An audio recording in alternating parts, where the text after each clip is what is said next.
Good morning, everyone, and thanks so much for joining us here on KXAN Live. I'm Will Dupree. We hope you're enjoying your Tuesday so far.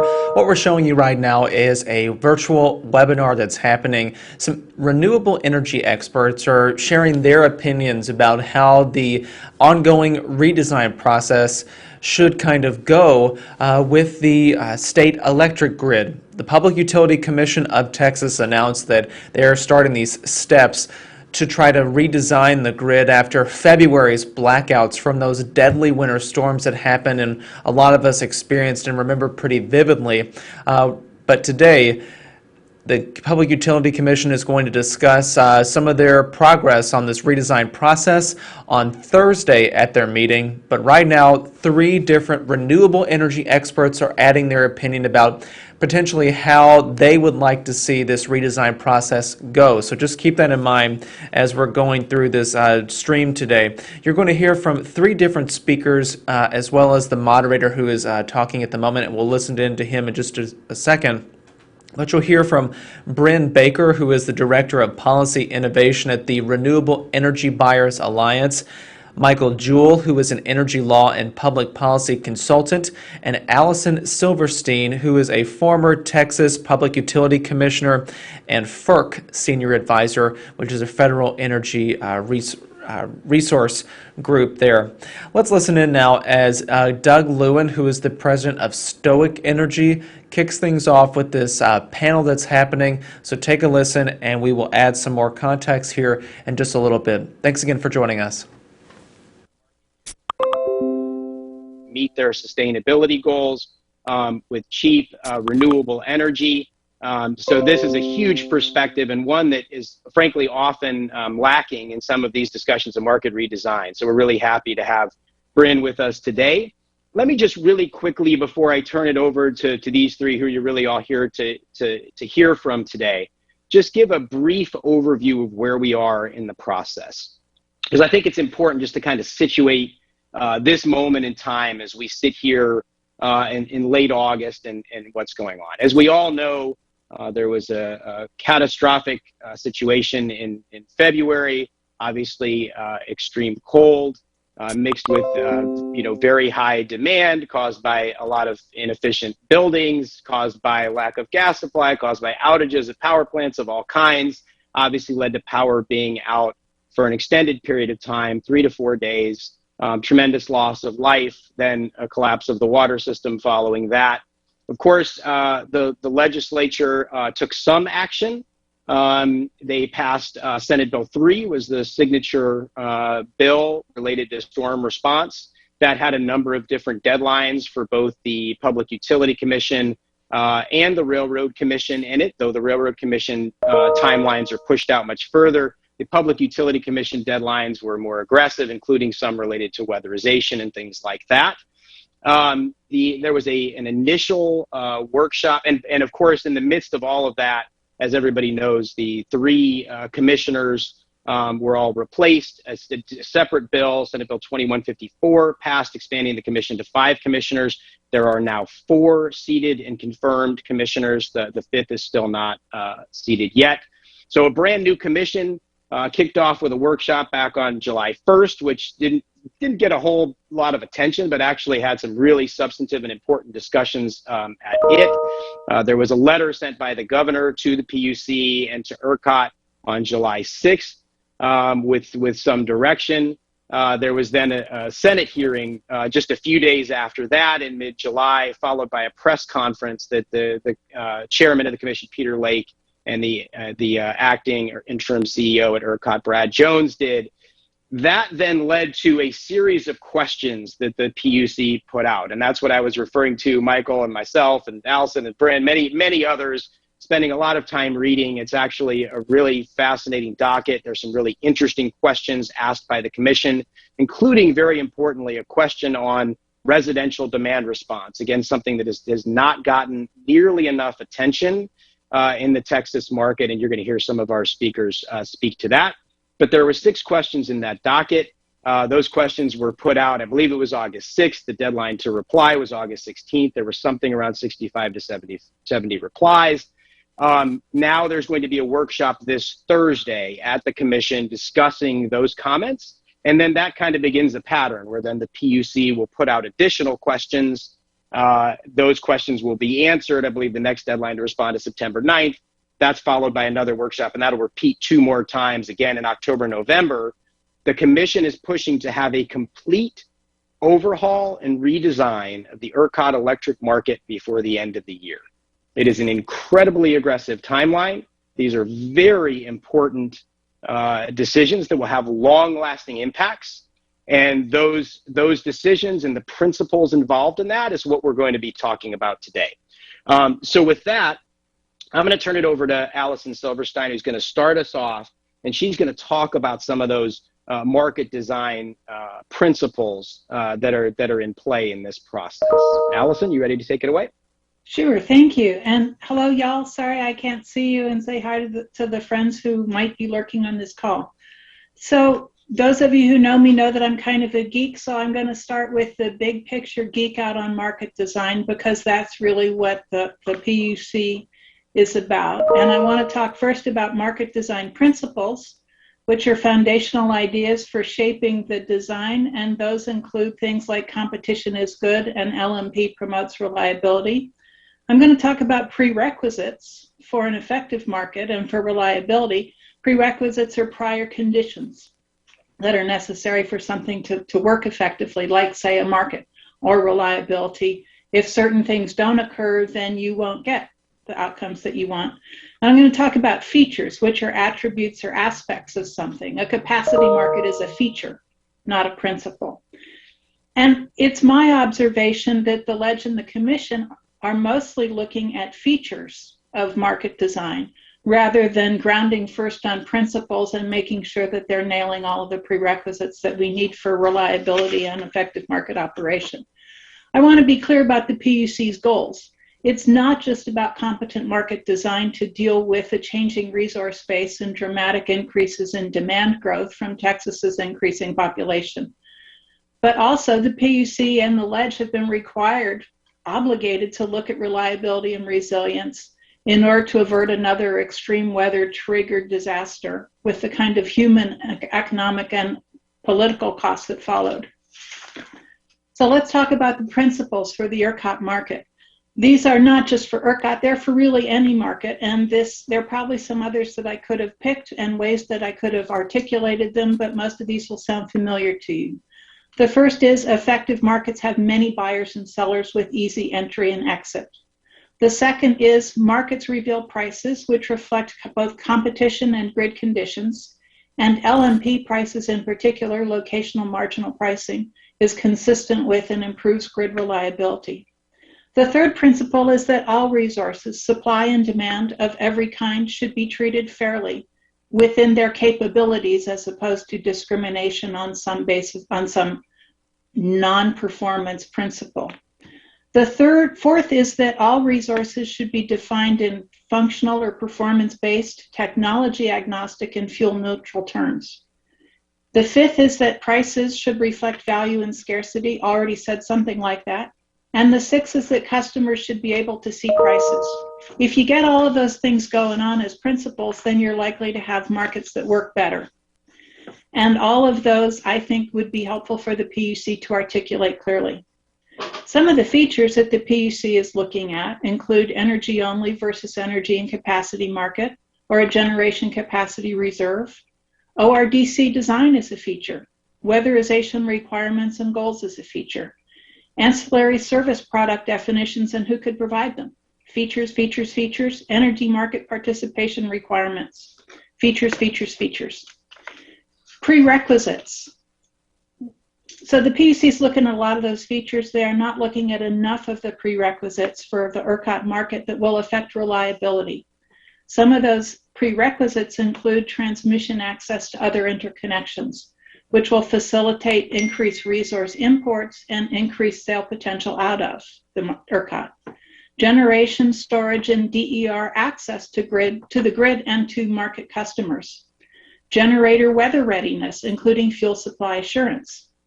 Customers' ability to see and respond to electric prices is a prerequisite, particularly since it enables demand flexibility, and greater demand flexibility supports and is essential as a prerequisite.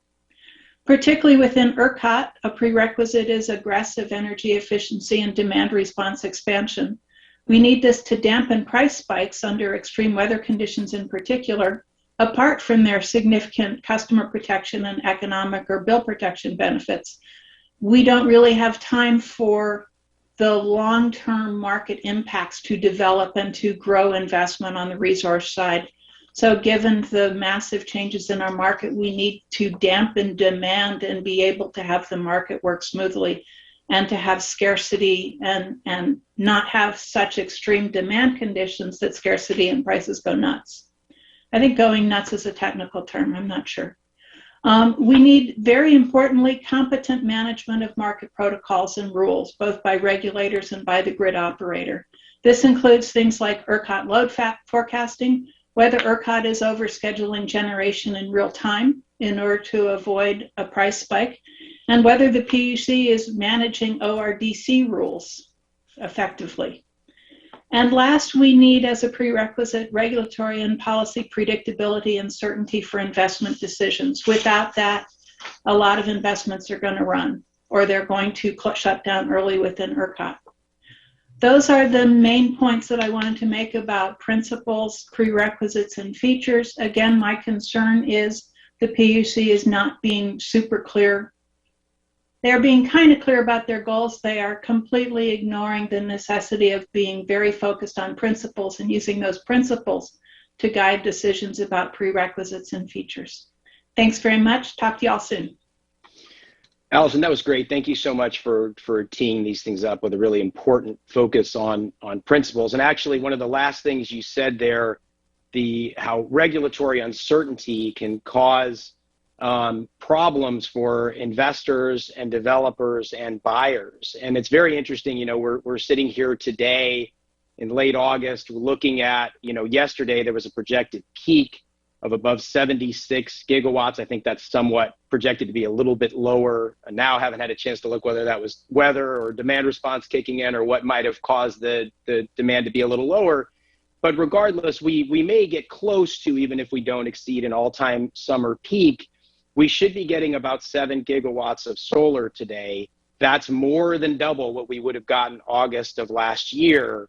There is the potential that in a process like this, where you're talking about adding costs to specific kinds of energy resources, that some investors slow down on their investment, which can actually exacerbate some of our problems.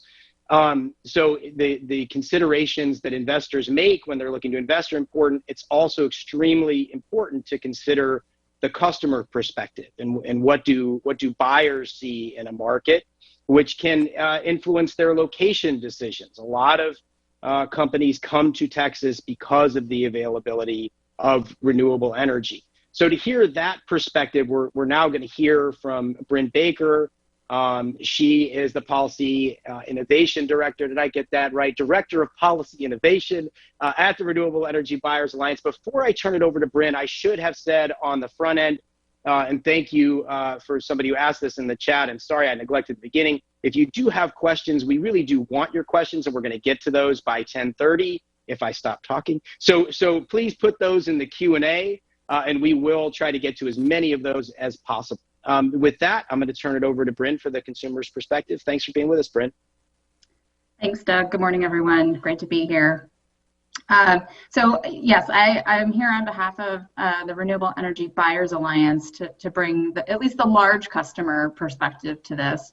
REBA is an alliance of around 250 members who collectively represent about $6 trillion in U.S. revenues and 13 million employees nationwide. And it's really a community of energy customers that has come together representing every sector of the economy, aligned with a vision for a zero carbon energy system and ultimately one where every organization has access to clean and renewable energy. So that's really what's driving a lot of these businesses that are part of REBA in seeking out and wanting more access to clean energy. And so, the starting point really is that access to renewable energy has become a mainstream business priority. You now have over 350 global businesses that have a target of seeking out to purchase 100% renewable energy Now, half of the Fortune 500 have a climate or clean energy target. There's well over 1,000 businesses that have committed to a science-based emission reduction target. Basically, what all that does is it translates into a huge amount of demand for clean energy, and they have found it in Texas. Over 12 gigawatts of new wind and solar have been procured by businesses in Texas, most of it in the last 5 years. And that has made Texas the national leader by far in corporate-driven renewable energy procurement. And these contracts alone have allowed for more than $12 billion in capital investment in the state, which creates an economic windfall primarily in rural communities and school districts. So in short, Texas really has been good for business, and consequently investment has flocked here, bringing with it economic development, local tax base, not to mention cleaner air. And so turning to parts of the governor's directive that's in front of the PUC, some of it is directly punitive to all of this progress. And I think Michael's going to talk a little bit more about some of the mechanics of some of the outages and why renewable energy itself is not responsible for the grid failures, including from Uri.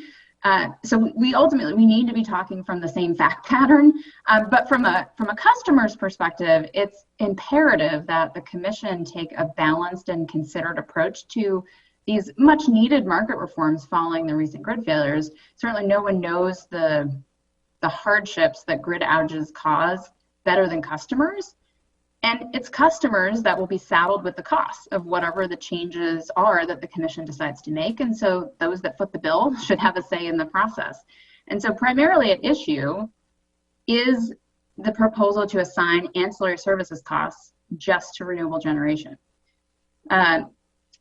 Today, ancillary services costs are spread equally out among load serving entities because that's the most efficient, least cost way to recover these expenses. But the proposal to have discriminatory changes that ultimately will make it more difficult for businesses to continue to meet their public commitments to renewable energy, and it will deter future investment and economic growth. And I think Texas has been an attractive location for business investment due to the availability of low-cost renewable energy. And so changes that unfairly allocate costs to renewable energy projects are going to make those investment decisions more challenging for businesses who are looking to support their operations with renewable energy. So it's really economic development that could be undermined by what's being proposed. The availability of renewable energy has become, as Doug said, a primary consideration in site selection for many growing businesses. And I think Texas has benefited because of all this abundant homegrown clean energy, and what has been a thoughtful and forward-looking set of policies to encourage that investment has really capitalized on that to date. But there are some real cost implications to this proposal, and there will be repercussions to ratepayers, both residential and commercial and industrial. And so I think the thing to keep in mind is that corporate procurement of clean energy is not going away. In fact, it's continuing to build, and the last 2 years have been the largest years in corporate procurement to date.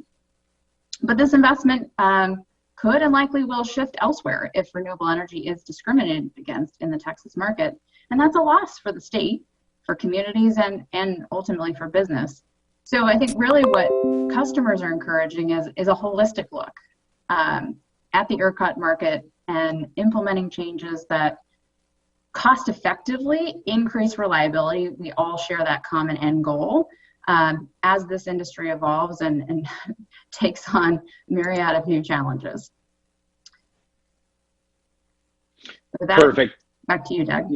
Yeah, thank you so much, Brandon. And I think that's spot on. That yes, renewable energy is an economic development driver. Appreciate you making that point. I think it's also important to recognize that. And I say this a lot.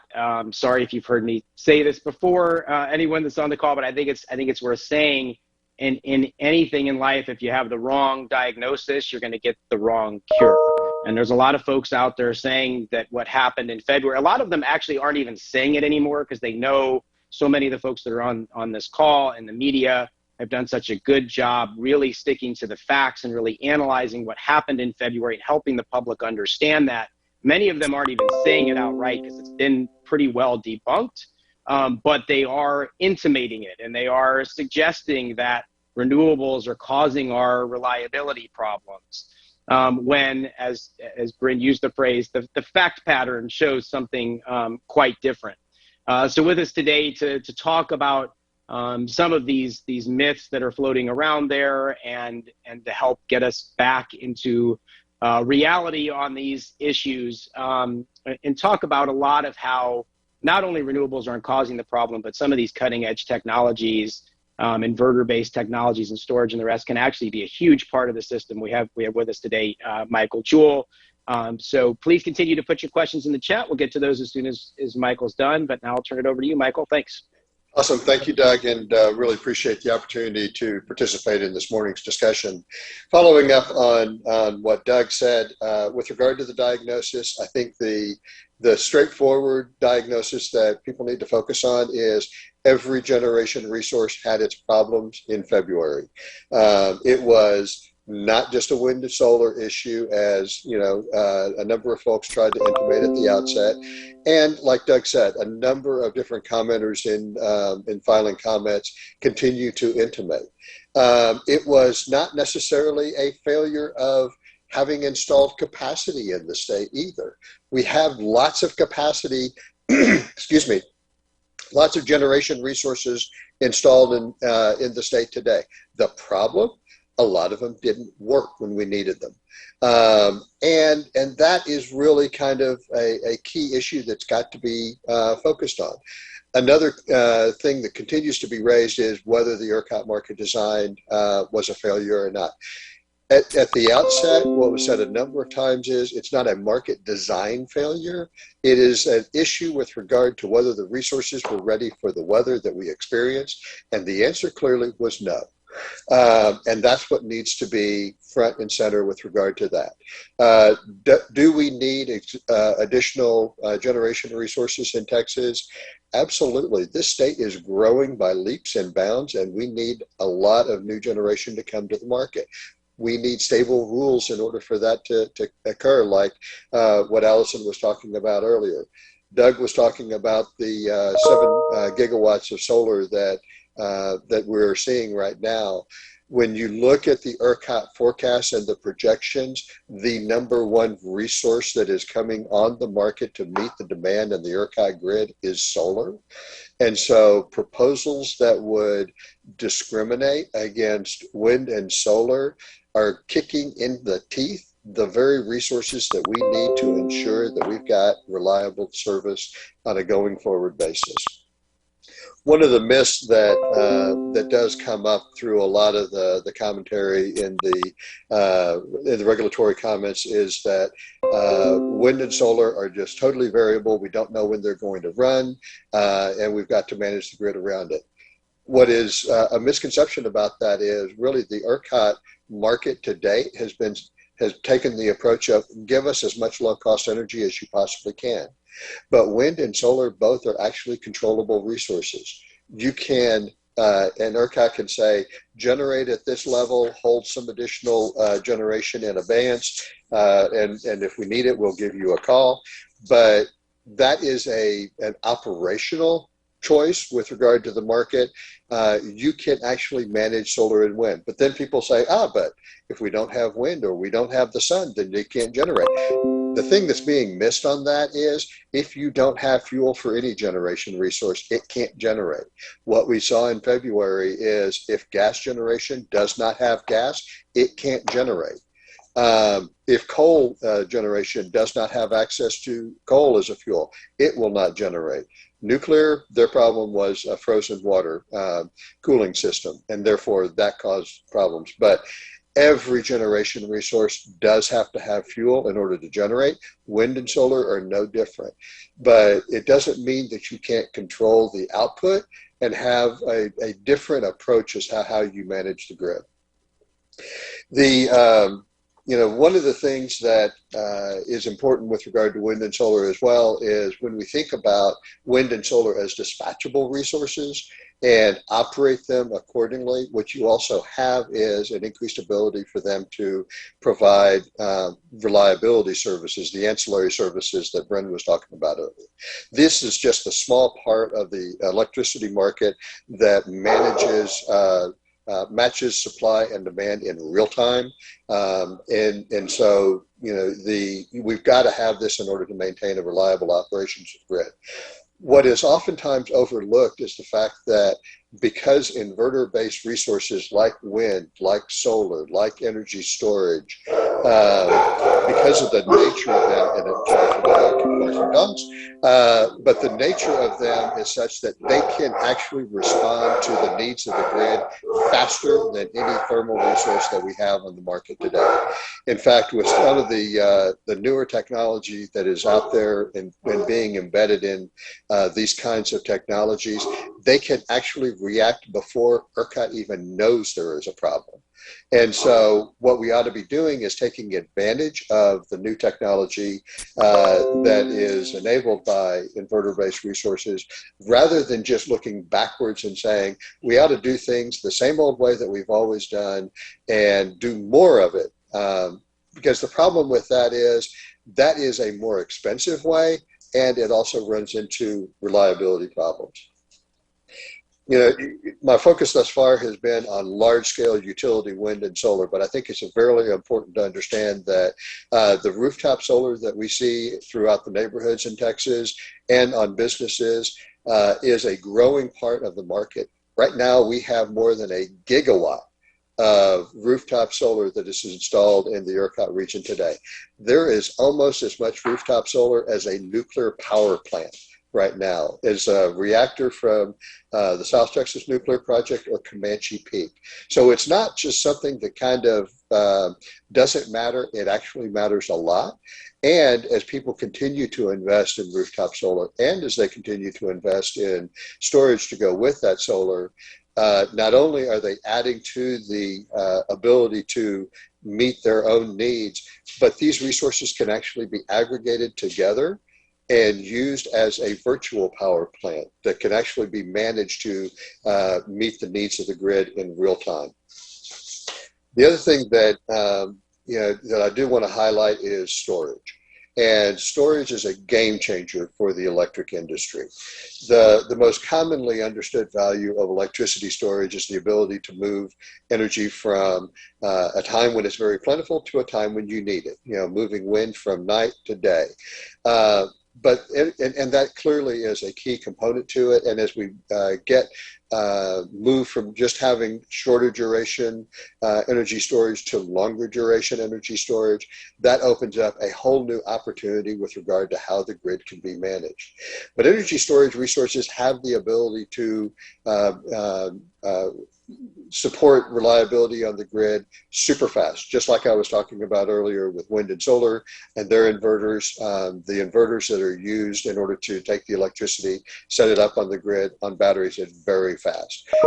Very recently, Australia, which has got some very large batteries installed down there, have found that their batteries can also act faster than thermal generators.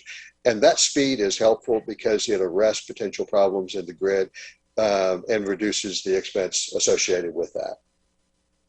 But because of their ability to shift the time of energy consumption, that is where storage can be a real help for smoothing out the grid on the variability, the natural variability that we have with wind and solar.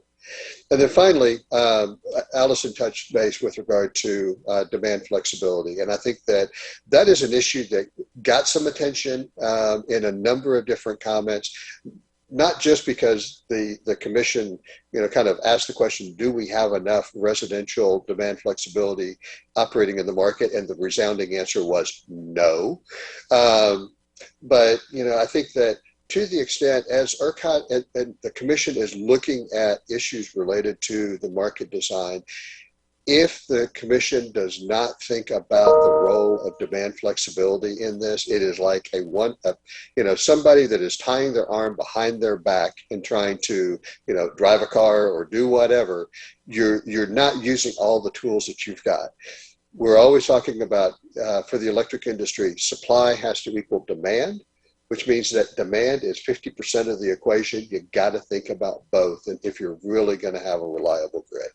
And what we're seeing right now is demand is much more flexible than a lot of people give it credit for. Some people say that residential demand is just, inelastic. They won't respond to prices, but that's not what we see.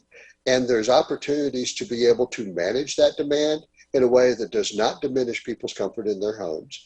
But if you do, if you take efforts to manage the rotation of air conditioners, for example, you can do a lot to reduce 50% of the demand on the grid on a hot summer day like today. So it really is a key aspect that has got to be thinking about as we're going through this process. And I'm glad that the commission raised the question. I really hope that they will continue to focus on that and make that a key part of the discussion going forward. Texas has been a leader in energy issues, from the development of fracking, which revolutionized the oil and gas industry, to becoming a leader with regard to the deployment of wind generation, to heading forward to being a leader with regard to the installation of solar generation. Texas should continue to be a leader. Don't look back and say we got to do things the same old way, that we used to do many decades ago. Texas should be forward-looking, take advantage of the new technologies, and really have a much more robust and reliable grid that continues to be affordable for residential and commercial customers alike. I'd be happy to stop there and answer any questions, Doug. That's great, Michael. It's a great overview. I kept thinking, I want to ask Michael about this, and then you addressed it. And then I was like, I want to ask him about that, and then you addressed it. It was very comprehensive and thorough, and I appreciate it very much. I want to just mention on demand flexibility. I hope folks will take a look. I posted an article. It's on LinkedIn. You can find my LinkedIn profile, and it's linked there. I hope people will take a look. I was excited also to see the Advanced Energy Management Alliance put comments into the docket. Ohm Connect, a demand response company that is setting up as a retailer, put comments in. On the storage side, you had Forum Energy and Tesla and Able Grid. I'll forget some, but I'm excited to see these new entrants representing new technologies participating in this docket.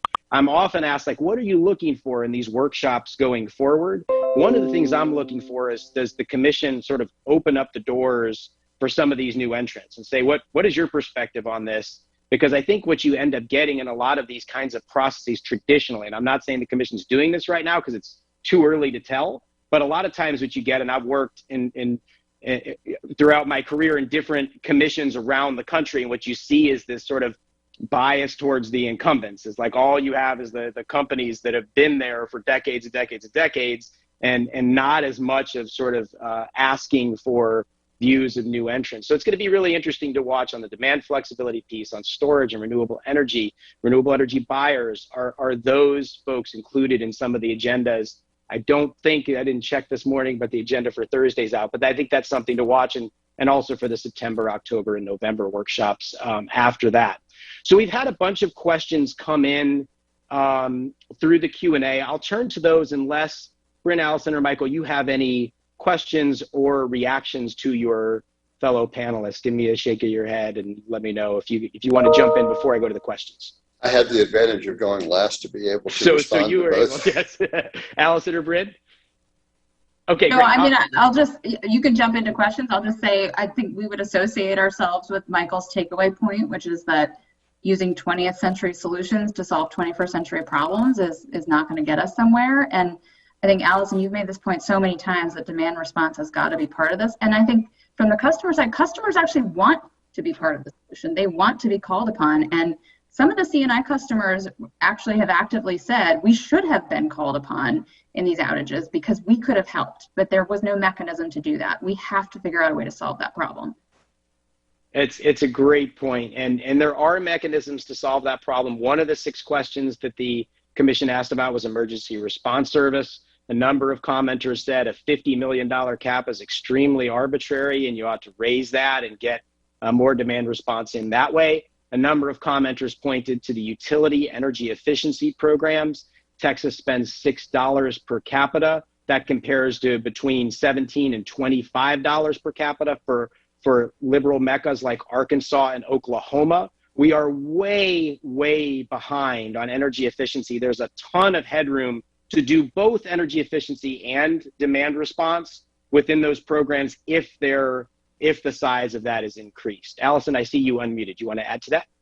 Well, as you and I violently agree, energy efficiency is not just a luxury. At this point, it's a necessity for reliability, because it's very clear that much of Texas's demand spikes are driven by wildly inefficient air conditioners and wildly inefficient heaters that get cranked to the max for, in many cases, deeply unweatherized homes, so that you never get a house cool or a house warm under extreme weather conditions. And the minute that temperatures go up high or down low, everybody's cranking up a terrible appliance, and it just makes demand go skyrocketing. And without the ability to check that, we will end up with disaster after disaster, whether it's summer or winter, because we can't build our way out of this. And in fact, the cheapest way to build our way out of this is to replace inefficient air conditioners and heaters. And we can do that faster. We may not be able to do it faster, but we can then you can build a gas plant, but you can definitely replace air conditioners and heaters faster than you can build new transmission for all those gas plants. So I was really struck in talking to a manufacturer the other day of air conditioners that they're the newest technology, and probably everybody else already knew this and I'm just late to the party, but air conditioners are now using inverter compressors. Like you have inverter technology that can quickly respond to a signal. It's efficient overall, but also can respond to a signal. Again, these are things that I'm really, and I give credit to the Public Utility Commission for asking the question about residential demand response. They need to ask about energy efficiency going forward too. Yeah, and I think, one thing I'd add in there real fast is that energy efficiency, I think the historical thought is, oh, that is deprivation or something like that, that people are going to not be as comfortable. I think the thing that people, that we need to remember is that the increased efficiency just means we're using less. And that we can actually have better cooling and better heat.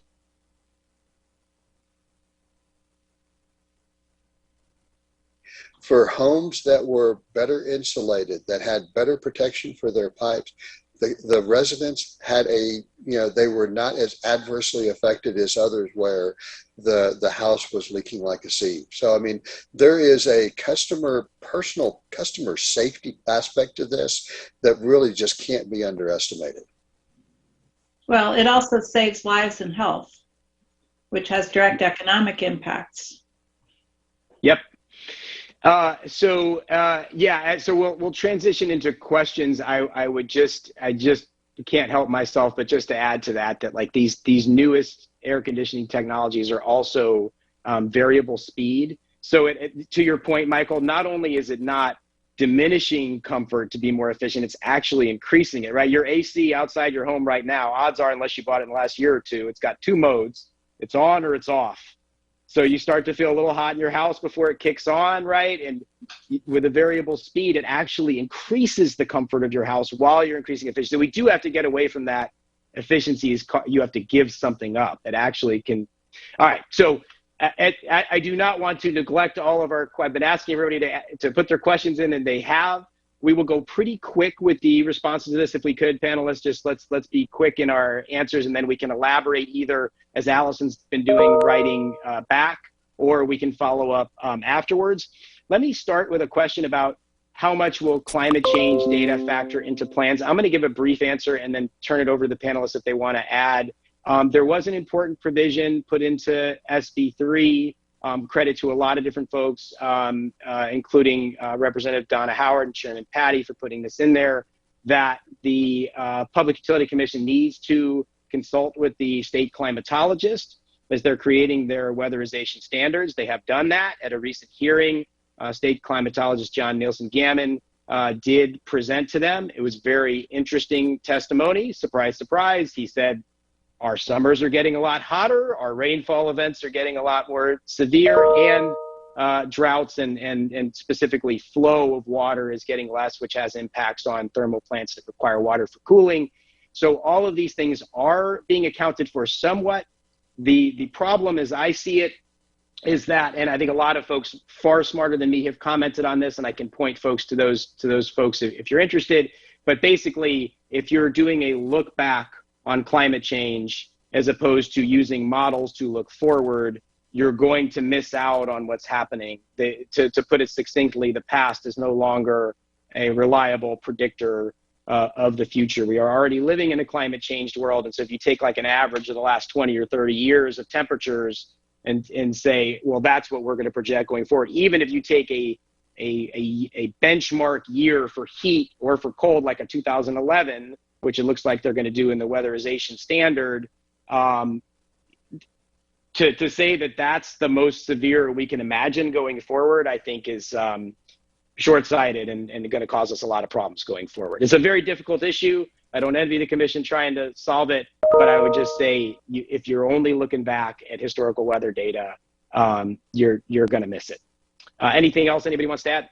But I think the thing that I would add, Doug, is kudos to the commission for having that discussion at the front end of the weatherization proceeding in order to really bring forward this discussion about how climate is changing in Texas, and we need to be thinking about it. So how it all gets incorporated into the weatherization standards remains to be seen, but it's great that this is actually being talked about in a broader context.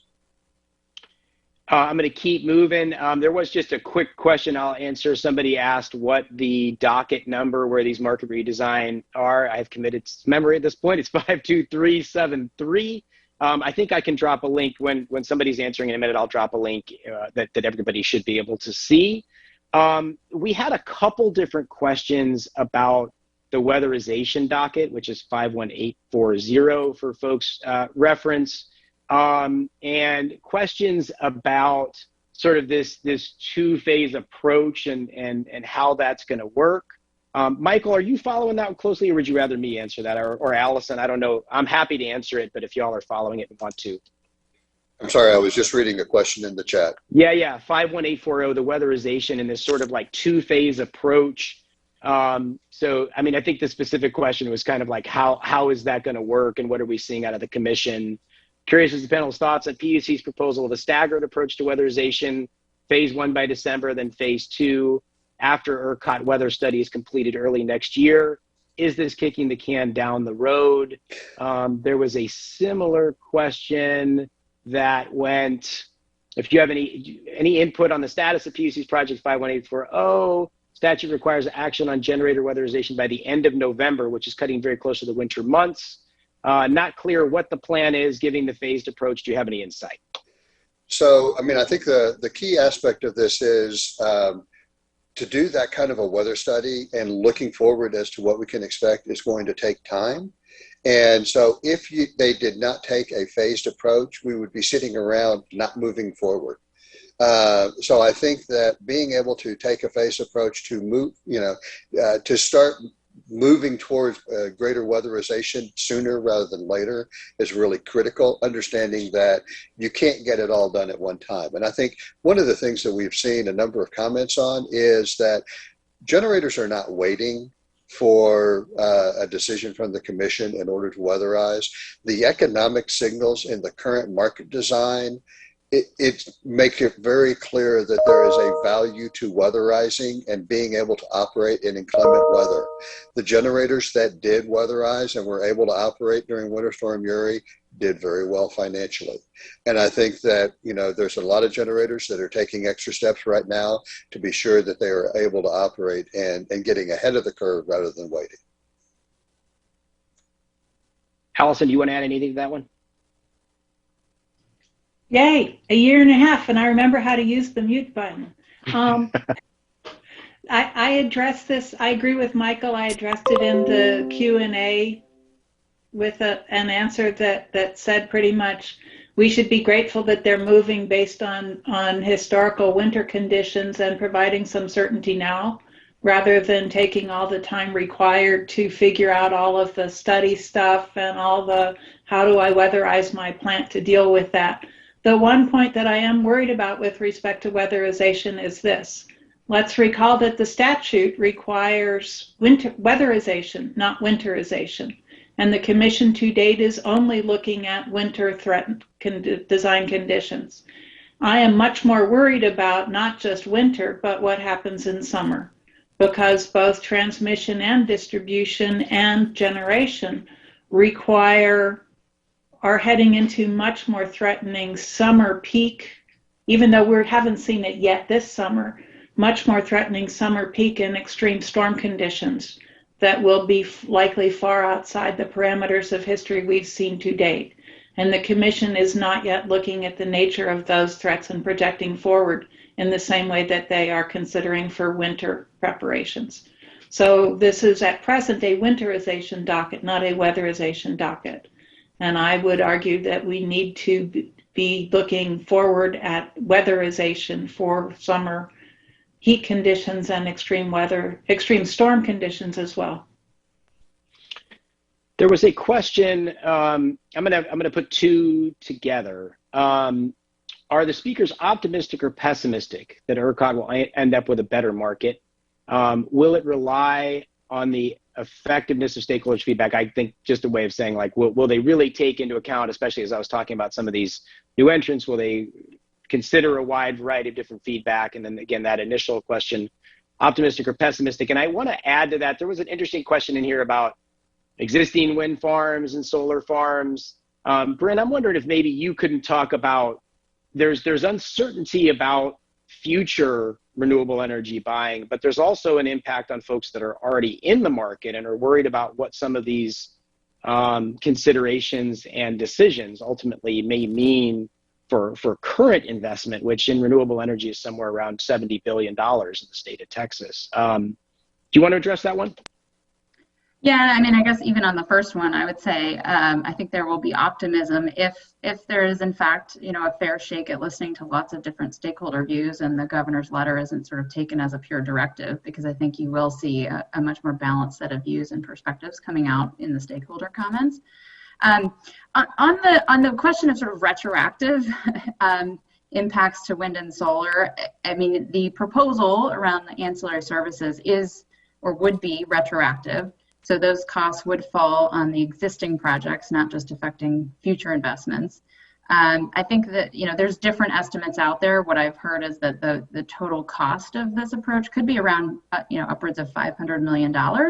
And those kinds of costs will fall on the backs of these projects, which will make it more difficult for them to swim in the market. And ultimately that will hurt the customers and the various parties to those contracts that have signed up for it. So that is a little bit of moving the goalposts after the fact. So I think that's one of the reasons why this particular part of the proposal is so concerning to the clean energy industry. Michael, is there anything you want to add to that? Yeah, a couple of different things just to touch base on. There's a lot of local governments, especially in the rural parts of Texas, that are counting on the investments that have been made in their communities in order to fund their police, their fire, their schools, to the extent that these get devalued by regulatory action that is going to have a direct negative impact on those communities. So I think that is part of the equation that needs to be recognized. There's clearly an impact to the customers, to the generator and the off-takers, but there's also the communities that these are located in. With regard to the impact with regard to existing resources, negative negative financial impacts are going to be seen with regard to operational reliability that can be decreased. If there's a number of different resources that are already in very challenging economic times, you add another straw to the camel's back and you may start to see some significant economic adverse impacts with regard to the reliability of what is sitting on the ground. Solar resources can be built relatively quickly. They can also be taken apart and moved.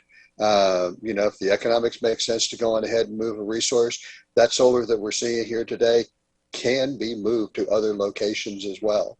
Plus, there's just the real potential that new solar will not come. So I think that there's two sides to this equation. Some people seem to take the approach of, oh, well, you can just change your contracts, or, oh, it's not going to really make a difference. You're still going to be here.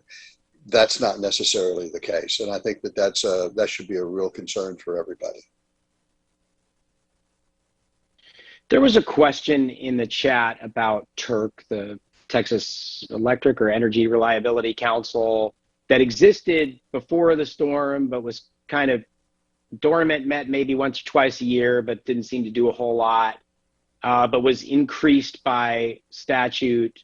Michael or Allison, I don't know if y'all want to address TERC or not, but I think it's an opportunity, though, to talk about and remind folks that while what we're talking about right now is the electric grid, to make sure that something like this never happens again, there needs to be a consistent focus on the gas supply system.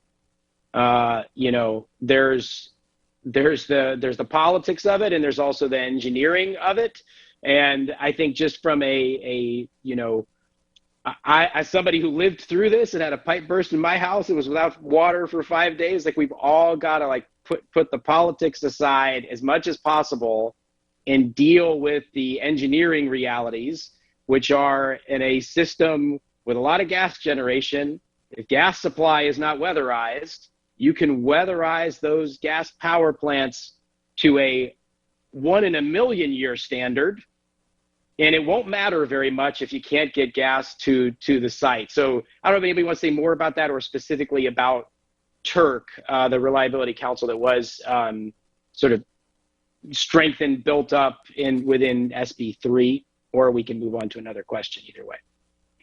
I suspect that most people, most citizens, and most reporters didn't know TERC existed in February 2021. It feels like a million years ago already. It's been this year is already as long as 2020 was, and so I don't think most people knew that TERC existed, and I think TERC was scrambling, frankly, at the time.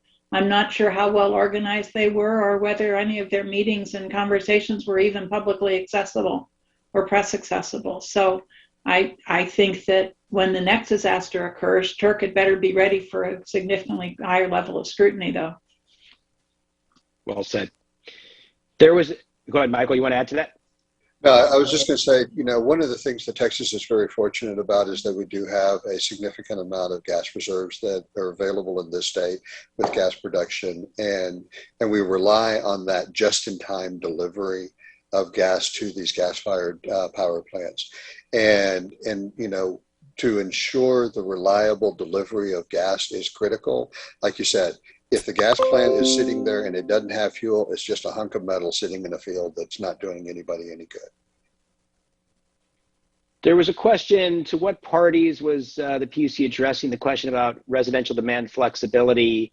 It was addressing it to everybody who wanted to address it, and I was really taken. I've read probably about half of the comments, 30 or so sets of comments, still making my way through them, but there wasn't a ton of disagreement. Certainly there were some who said we shouldn't have more, but the vast majority of commenters, and I wasn't just reading the ones who would be predisposed to say this, some of the incumbent generators and utilities and large customers and all different kinds, there seems to be consensus, probably too strong a word, but pretty widespread agreement that we are not capturing that resource well. So the answer to the question is they were asking it to everybody, and I think just to take that answer a little further, I thought it was pretty striking how much commenters of all different kinds were saying we really ought to be doing more to capture that resource. Yeah, and as the commission is considering this issue, not only in this proceeding, but in other proceedings, I think it is critical that the commission not shoot itself in the foot by reducing the ability to work with customers in order to give them the financial incentive, the financial benefits of being able to use greater flexibility. And people are being innovative with regard to how they do this. The legislature has already made a choice that I think, was an unfortunate one on limiting the ability to use price to help encourage people to respond and also to get them the benefits of response. But let's not further backtrack on that because it really is critical. From a commercial perspective, these financial signals can be very important for supporting increased demand flexibility. Yeah, and I mean to Allison's principles, right? This is I have heard people say stuff like, well, if you do that, if you provide incentives or whatever, those are like out of market, somehow out of market. Those aren't within a market. Within a market, things that have value have to be valued. and as much as we do have a very free and competitive market, but all of these markets have regulation and have guardrails and rules set up to facilitate transactions. And right now, the value that the market ascribes to these load resources, especially residential, is quite low, if not nearly nothing. And so there's something there that's not fair, but it's very low relative to the value it could actually bring into the market. Absolutely. And to the extent that the customers are just seeing a single price that they pay, regardless of what the conditions are on the grid, that tells them that it's fine for me to go ahead and crank my AC. It's fine for me to go ahead and crank the heat and not be more thoughtful with regard to what I am spending. I think at this point, given we've got 3 minutes left, there are some questions we didn't get to. I really appreciate Allison writing back to people, and we can certainly respond offline. You can, I think everybody knows how to find us. We can send out, as we send out the recording afterwards, we can put contact information in there and folks can follow up. But let me just go ahead and just go around and ask each of our speakers just in the order we spoke. We'll start with Allison, just for final thoughts and sort of major takeaways, things you want folks to kind of leave with as we wrap up today. Thank you. I agree very strongly with my colleagues about the importance of the proceedings that the PUC is undertaking and the need to get it right, and the things that my colleagues have voiced as some of the necessities for getting it right. This is important to ERCOT, it's important to all Texas citizens, and given the role of ERCOT as a sort of one of the world's leading energy-only markets, and the role of Texas as a huge economy, we have to get this right. And that means looking at a lot of different details in a really thoughtful and effective way. Thanks. Thank you, Allison. Yeah, I agree. I think it's hard to understate what an important moment in time this is, and it's going to be very definitive to what the Texas market looks like going forward. And I think it's the choice before us is this going to be a customer-centric set of solutions going forward that's both responsive to what customers want and need, and what and how they're going to pay for it. And I think making sure that you've got not just large customers, but all customers at the table providing input into this process is going to be absolutely critical to, as you said, Doug, abandon the politics of it and just do smart policymaking. Yeah, and I'd encourage our friends in the media that are listening today to watch for that. What are the agendas for these meetings going forward, and who's included and who's not. And I think we're all hopeful that the commission, they're saying a lot of the right things, that they will be very inclusive, and that is certainly a possibility. Michael, go ahead. No, and I think really to echo what Bryn said, but I think especially for the media that is participating in this call today, there is a real role to help people understand what's going on and encouraging people to be involved. because there's a lot of the traditional energy stakeholders that are engaged in this discussion, generators and all sorts of different folks who are traditional participants. But the one voice that needs to be heard, needs to be amplified, is that of the customer, who is, like Bryn said, it's the residential, it's the commercial customers that ultimately are the ones that are going to be footing the bill. And that bill, matters, and it needs to not be it doesn't need to be inflated for no benefit. And so the participation of businesses and customers in this discussion, frankly, is just critical. Very well said, and I think that's a great point to end on. I want to thank Allison, Bryn, and Michael for sharing your time and your insights with the audience today, and thank you to everybody who's been listening, especially to those that have put questions in the chat. We'll send out a follow-up afterwards with how to get in touch with us and some of the links to things that were talked about today. Really appreciate y'all being with us, and with that, we'll go ahead and end. Thank you very much. Thank you so much.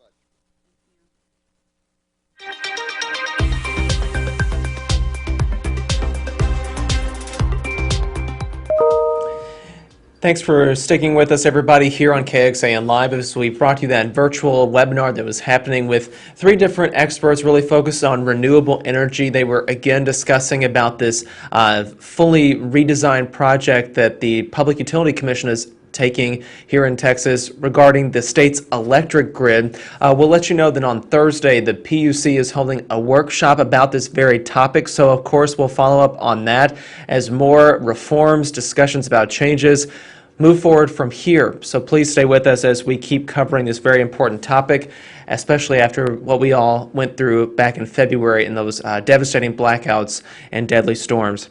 Thank you all again for watching. I'm Will Dupree here in the KXAN Live studio. We'll see you back here throughout the day with other updates. Please stay with us. We hope you enjoy the rest of your day. Stay safe and healthy. Take care.